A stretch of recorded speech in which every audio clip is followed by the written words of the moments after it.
Hello, my name is Allison Carmen, and welcome to my podcast, 10 Minutes to Less Suffering.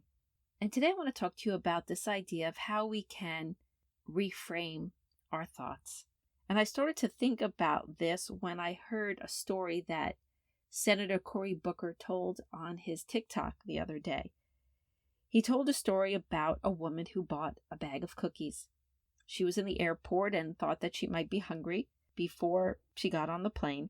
And when she went to sit in her chair, she reached in to the bag on her left and took a cookie out. And after she did that, the fellow who was sitting next to her reached into the same bag and took out a cookie.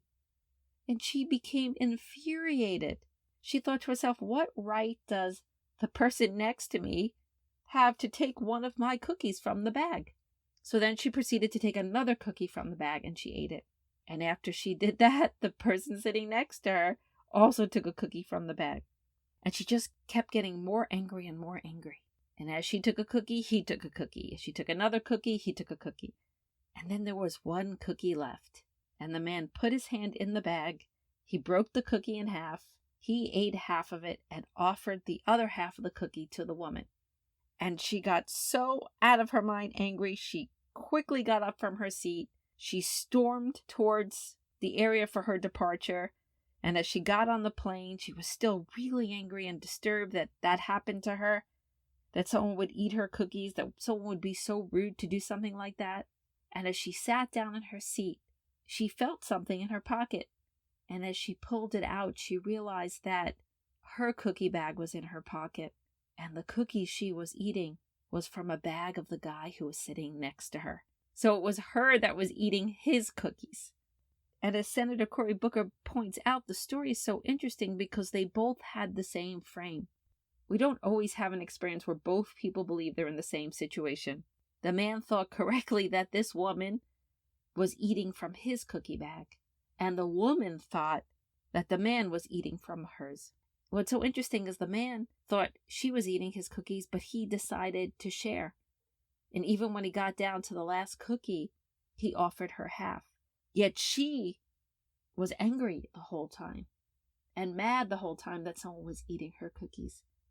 And so it does seem to be a choice how they both showed up for that situation. She showed up with anger and he showed up with grace. And it just reminded me of the choice that we sometimes have. We don't think we have it. But if someone could show up differently than we show up, then perhaps there is a place within us that could make a different choice. You have friends, I'm sure, that have a sunnier disposition than you. And I'm sure you have friends that get more upset than you do about things that happen every day. And yes, it could be based on a trauma from when they were younger, or that's how their parents acted, or they just have a tendency towards that. But we still have that choice to try to show up differently or try to reframe things in a better way so we could have a better quality of life, so we could come to things more open, so we could be more expansive, so we could make the changes in our lives that we so truly desire. So with this, I spent some time thinking about all the things I do every day to try to return to the moment, to try to return to the exact place that I'm at, and to claim my peace, to claim my joy, to claim what I really want to experience in this moment. And the first thing that I always do is I try to take some space. And there's this great quote that's attributed to Viktor Frankl that says, in between stimulus and response, there is a space. In that space is our power to choose our response. In our response lies our growth and our freedom. And so that space we can get between the things that happen to us and our reaction is often a really amazing place to start. And sometimes that start is really remembering to take a breath. And sometimes what I do is I take 2 short breaths in and 1 long breath out when I start to see myself getting upset or reactive. And I'll do it a couple of times until I feel I calm down. And sometimes my reaction will be the same, but sometimes that space, it gives me a little clarity to let my wisdom and my intuition kick in and ask myself, is this what I really want to do in this moment? I always think about a short game and a long game. And sometimes the short game is so satisfying. It's so satisfying just to tell someone exactly how we're thinking or get really upset and get that energy out of us immediately. But that doesn't always take us to the best place for us. It's not always the best solution, and it doesn't always align with our goals. And sometimes it's really difficult in our relationships to say the first thing that comes to our mind when we're in such a reactive way. And the second thing I always do is I practice the idea of maybe. Because sometimes when something's happening in the moment, when I think about the idea of maybe, it gives me space. Because often when we get upset in the moment, again, it's about the past that's over. Or we look at a situation that makes us afraid of the future. But when I go into maybe, I realize the future's unknown, life's uncertain, and maybe things could still work out, and maybe everything is still okay, and maybe I can accept it. And that, again, is space. Makes me feel less desperate, less worried, and it helps me to understand I don't know what's going to happen next. I don't know what this moment really means. And the idea of maybe just calms me down, leaves me open, leaves me hopeful. But what it also does is it allows me not to make so many assumptions about the other person, because maybe I have no idea what they're thinking.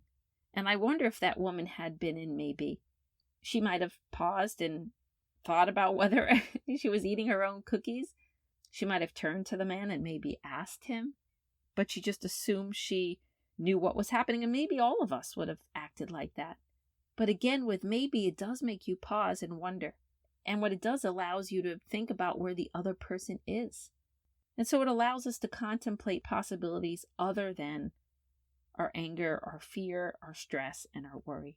And the third thing that always allows us to come to each moment with a better reframe is gratitude. And I know I talk about gratitude a lot, but when we forget our gratitude and we forget that there could be other reasons that a certain situation is happening, we always go to the negative. And that's another thing. It's not just gratitude, but it's an expectation how things are supposed to be. And when we drop the expectation and we come to the moment and we're open and we're inquisitive and we're grateful to just be able to be where we are, it's just a reframe for the moment. And again, it doesn't mean that things are not going to upset us or take us off our game or our center.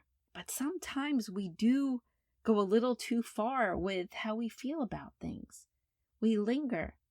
We don't allow ourselves to come back to the center. We don't allow ourselves to use the tools of breath and maybe and gratitude and lower expectations of how things have to be. We have all these mechanisms to ask ourselves, to question, is this how we want to show up in the moment? And sometimes we might say, hey, I feel like being upset today, and I feel really negative, and I feel scared. And none of these things help. But we can keep coming back to them to see when it's time, when we're ready to take a perspective that might make us feel more peaceful or might help us move forward. So I hope you think about these ideas. Some of them we've gone over before in other podcasts, but it's so good to remember that we can't control everything that happens in our lives. But sometimes we can reframe it, and sometimes we can make other choices. And it might not help you in the moment, but over time, as things pass, as we get more distance from the things that upset us or the things that make us suffer, we might be able to choose joy and peace and creativity and new opportunities and new possibilities. It might stop us from sitting too long in the things we don't like. And it might help us remember all the glorious, beautiful things in our lives. The hope that tomorrow always brings. The love that we could feel in our hearts when we're not busy worrying about tomorrow. And the opening to remember that maybe the best is yet to come.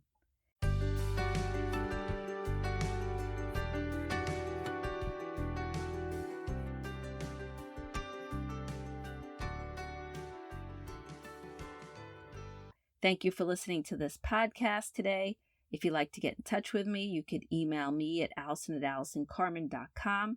If you'd like to buy my books, The Gift of Maybe or Year Without Men, they're available at all major bookstores and online retailers. And if you like this podcast, you could subscribe and leave a comment.